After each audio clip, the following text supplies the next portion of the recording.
Thank you very much, Cathaoirligh. Apologies, I missed the earlier part of the contributions as I was at another meeting. Just a few questions, please, and thank you for your presentations. Am I right in thinking now that the curriculum will be set by the technological universities? I presume that has been transferred, those responsibilities transferred, because they have academic councils and they may have better systems in place to ensure consistency in standards and the setting of standards to ensure that they're on a par, if not better, than with other international comparators. If QQI then monitors the quality of the courses, that's their responsibility, I assume, and then Solus delivers the courses. So there is it three parts to the delivery of apprenticeships, and I think it's exceptionally important that the provenance of the courses, that there can be no question marks about them, about the quality of them and the reliability, and also that the standards are exceptionally high to ensure that people who attain these qualifications, that they literally have the international gold plate where they can present for job opportunities elsewhere. I assume that apprenticeships are being provided on the basis of the likely demands of the economy and of our society, the needs of our society, and also the opportunities that will arise in regard to economic growth, taking into consideration international developments, and the whole area of, say, cyber security, all of that. Is there a growing emphasis on bringing apprenticeships to new areas apart from the traditional trades and crafts?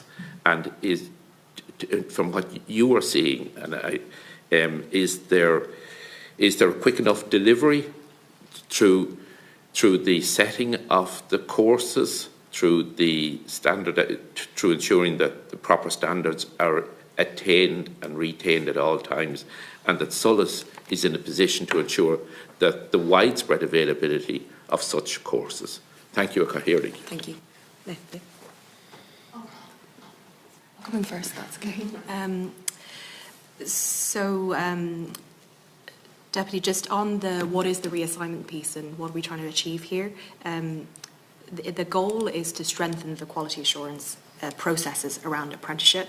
So just to go into a bit how it currently works and then how the shift is going to change.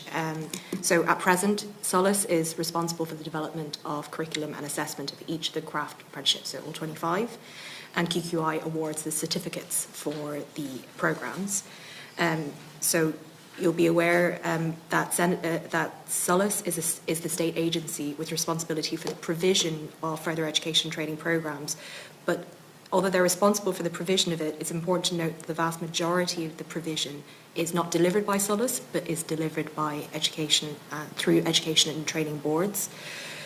So the TUs, on the other hand, are education providers, and they have a legislative basis for doing so, including for the academic council and all the expertise that entails, like you mentioned.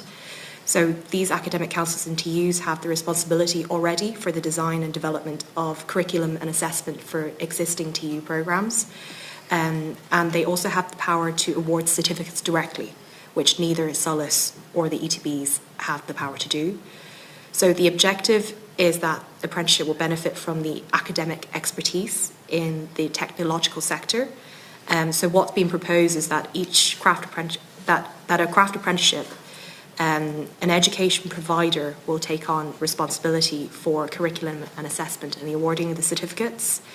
But important just to note that we'll continue to have national programmes for apprenticeships, and there will be one national curriculum rolled out to all participants. So, for example, all apprentices who sit the electrical programme in the future will still be subject to the same national curriculum and achieve the same national certificate. The change is that it will be the providers who have responsibility for the curriculum rather than Solus. And to enable that, and the delivery will be through ETBs and TUs and not through Solus as well, just to make that point. And to ensure that there is that consistency at a national level, there will be a new national quality assurance framework developed for craft apprenticeship, which is designed by the providers. QQI in the new world will remain responsible for external quality assurance to approve any given provider's quality assurance procedures, monitor and review the effectiveness of these. So the changes that the TU or the IoT will make the awards and not QQI. Thank you, McCreary. But so you would have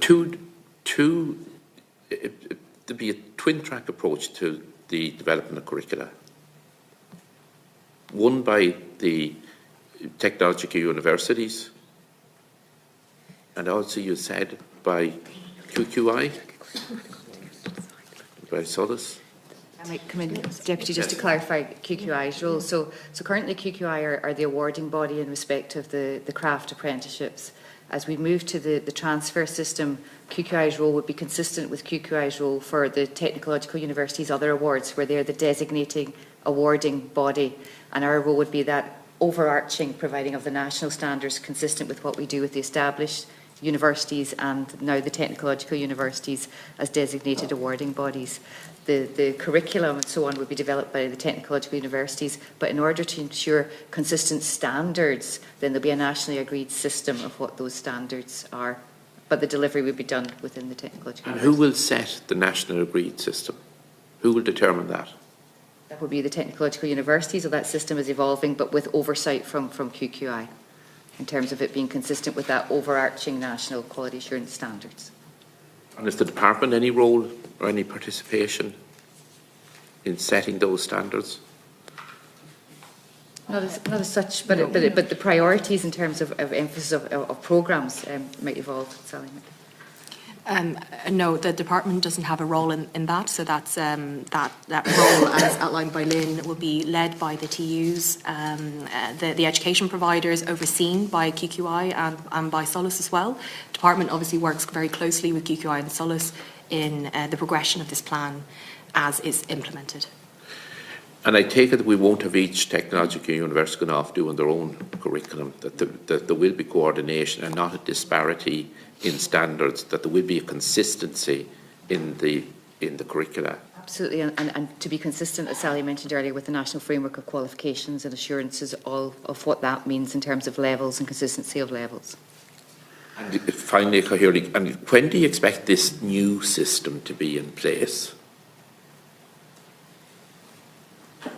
Go with that. So the high-level plan was submitted at the end of November, Deputy, and the indication certainly from colleagues in the department is that that will be progressing. The timelines we're looking at the moment, but the initial timelines within the plan were at the outside a sort of 2-year plan for transition and full conclusion of it. But that's something that we've been asked to look at and consider. So if we can expedite that, it's something we'll certainly look at in partnership with colleagues in QQI and the higher education sector. But I think it's really important that when we're doing this, we put it into a solid foot, and we put it in, we get off on the right foot immediately, and we put it into a solid system, a solid base system. So working through the matters that have to be worked through will take a bit of time, but it's something that everyone is absolutely committed to doing.